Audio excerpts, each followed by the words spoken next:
Hello everyone, welcome to my YouTube channel के English world. आज हम करेंगे sporting errors. Let's start. Unless two और more members object to him joining the club, we shall have to accept his application for membership. जब तक दो से ज्यादा मेंबर्स उसकी ज्वाइनिंग के लिए आपत्ति नहीं करते, ऑब्जेक्शन नहीं करते, तब तक हमें उसकी मेंबरशिप का एप्लीकेशन एक्सेप्ट करना होगा। जहां पे अनलेस टू और more members object to him, जहां पे जॉइनिंग जेरेंड है, जेरेंड के साथ हमेशा हम पॉजेसिव एडजेक्टिव लगाते हैं, ना के प्रोनाउन, क्योंकि जो जेरेंड है वो नाउन का काम करता है और नाउन के आगे हमेशा क्या आता है, एडजेक्टिव आता है ना। इसीलिए जहाँ पे हिम नहीं आएगा, हिज आएगा, क्योंकि हमें एडजेक्टिव चाहिए। और ये हिज कौन सा एडजेक्टिव है, पॉजेसिव एडजेक्टिव। अनलेस टू और more members object to his joining the club, we shall have to accept his application for membership. I was confident of me winning the match. जहाँ पे भी देखो जो winning है ये gerund है। Gerund क्या होता है, नाउन होता है, और नाउन के आगे क्या आता है, मतलब नाउन को क्वालिफाई करने के लिए हम एडजेक्टिव का यूज करते हैं। बट जहाँ पे मी तो प्रोनाउन है, हमें क्या चाहिए, हमें तो एडजेक्टिव चाहिए। इसीलिए जहाँ पे मी हटा के माई आएगा, और माई कौन सा एडजेक्टिव है, पॉजेसिव एडजेक्टिव है।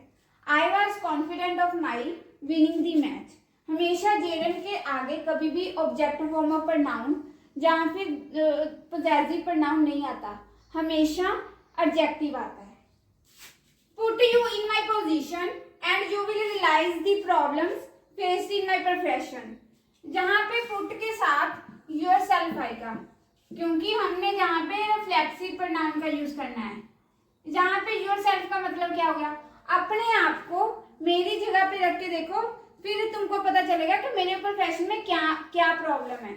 योर सेल्फ मतलब अपने आप को, अपने आप को मतलब दो चीजें आ गई ना, रिफ्लेक्सिव प्रोनाउन। अगर जहाँ पे यू होता फिर आना था अपने को मेरी पोजीशन पे रख के देखो ना, जहाँ पे आएगा अपने आप को मेरी पोजीशन पे रख के देखो। इसीलिए जहाँ पे हमने रिफ्लेक्सिव प्रोनाउन का यूज किया।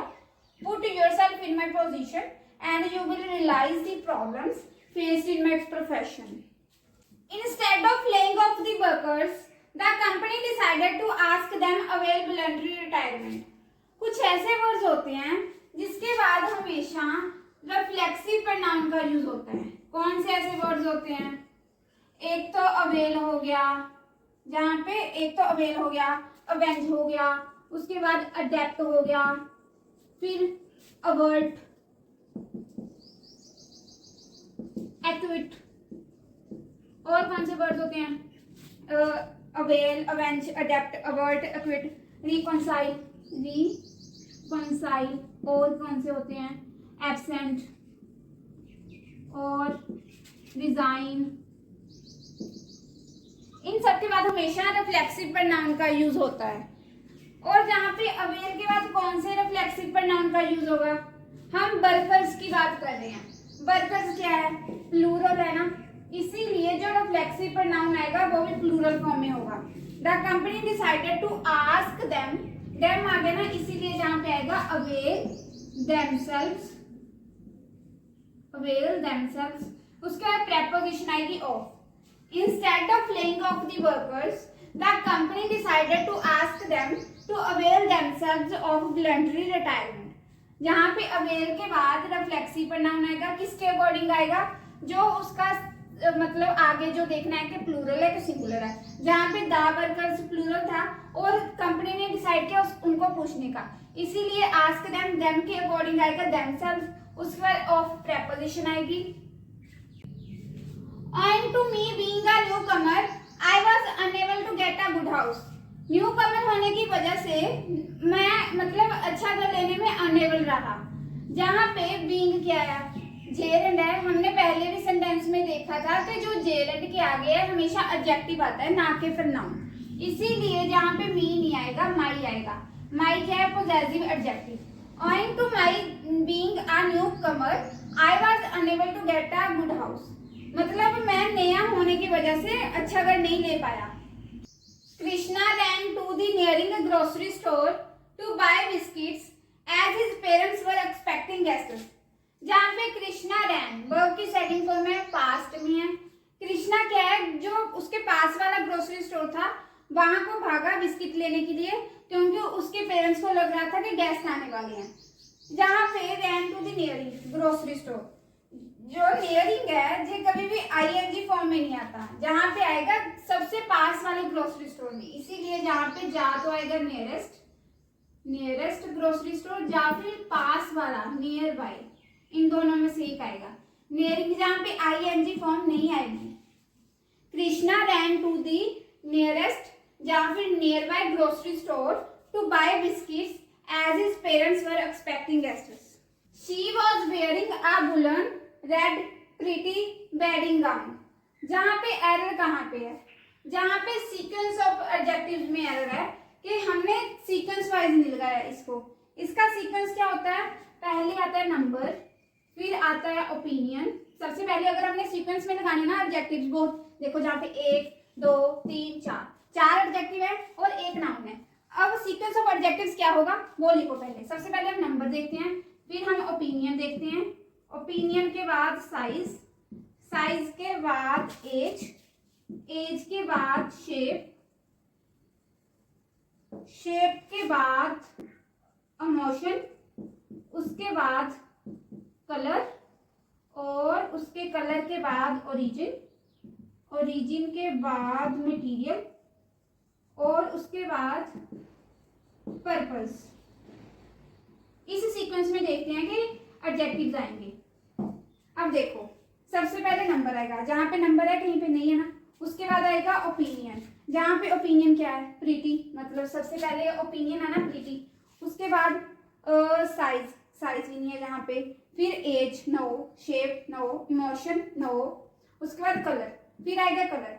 सबसे पहले प्रीटी आएगा, उसके बाद कलर आएगा रेड, ठीक है। उसके बाद कलर हो गया ओरिजिन ना, जहाँ पे ओरिजिन भी नहीं है। फिर आ गया मटेरियल, जहाँ पे मटेरियल क्या है, मतलब मटेरियल, उसके बाद मटेरियल आएगा ना वुलन, वुलन मटेरियल है ना, इसीलिए जहाँ पे 3 नंबर पे जे आएगा।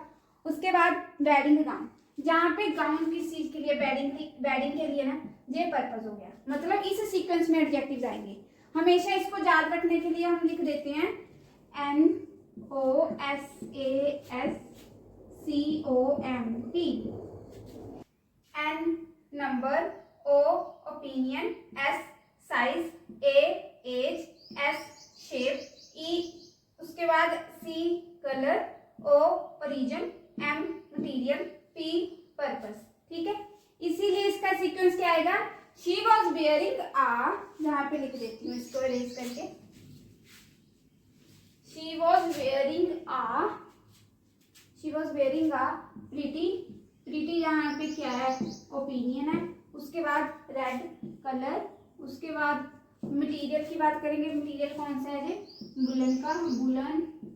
उसके बाद क्या आएगा, वेडिंग, वेडिंग क्या है, जहाँ पे पर्पस है। इस सीक्वेंस में आएंगे adjectives. She was wearing a pretty red woolen wedding gown. A woman always finds time for doing her chores, enjoying leisure and talk about her neighbors. जहाँ पे क्या है, वुमेन जो है वो हमेशा टाइम निकाल लेती है अपने घर के काम करने के लिए, जो डेली कोर्स है, एंजॉइंग लेजर, जो अपना फ्री टाइम है उसके एंजॉय करने के लिए, and talk about her neighbours, जहाँ पे वर्ब की फर्स्ट फॉर्म प्लस आईएनजी है, ठीक है, और जहाँ पे भी वर्ब की फर्स्ट फॉर्म प्लस आईएनजी है, ठीक है, और जहाँ पे सिर्फ हमने एंड के साथ वर्ब की फर्स्ट फॉर्म लगाई है। बट जहाँ पे तो पैरेललिज्म का कंसेप्ट आएगा, अगर जे प्रोग्रेसिव स्टेट में है जे भी, तो जे वर्ब की फर्स्ट फॉर्म अकेले कैसे आ गई, इसीलिए जहाँ पे भी टॉकिंग आएगा, टॉकिंग, जे जेरंड का काम कर रहा है। A woman always finds time for doing her chores, enjoying leisure and talking about her neighbors. Superfluous cases, कुछ केसेस ऐसे होते हैं जिसमें हम दो वर्ड एक साथ यूज कर लेते हैं, बट उसमें एक वर्ड के साथ ही काम चल जाता है, दूसरे वर्ड नेसेसरी नहीं होता। कौन से केसेस ऐसे, जैसे गो इनटू, जैसे गो इनटू तो ठीक है, अगर हम सेम इसके अकॉर्डिंग लिखते हैं एंटर इनटू, एंटर इनटू, जहां पे एंटर करने का मतलब ये होता है कि अंदर जाना, इसीलिए इसके साथ इनटू कभी नहीं आता। एंटर का मतलब होता है गो इनटू, बट अगर एंटर हो, एंटर के साथ हम इंटू नहीं लगाते। और क्या होता है, जैसे वेट फॉर तो ठीक है, बट इसके साथ अगर हम अवेट के साथ फॉर लगा दे तो जहाँ पे फॉर नहीं आता, जो सुपरफ्लुअस का केस बन जाता है क्योंकि अवेट का मतलब ही है वेट फॉर, इसीलिए जहाँ पे फॉर नहीं आएगा। उसके बाद बियॉन्ड ऑफ, इसके साथ कभी भी ऑफ नहीं आता। बियॉन्ड का मतलब होता है लिमिट से बाहर। उसके बाद above from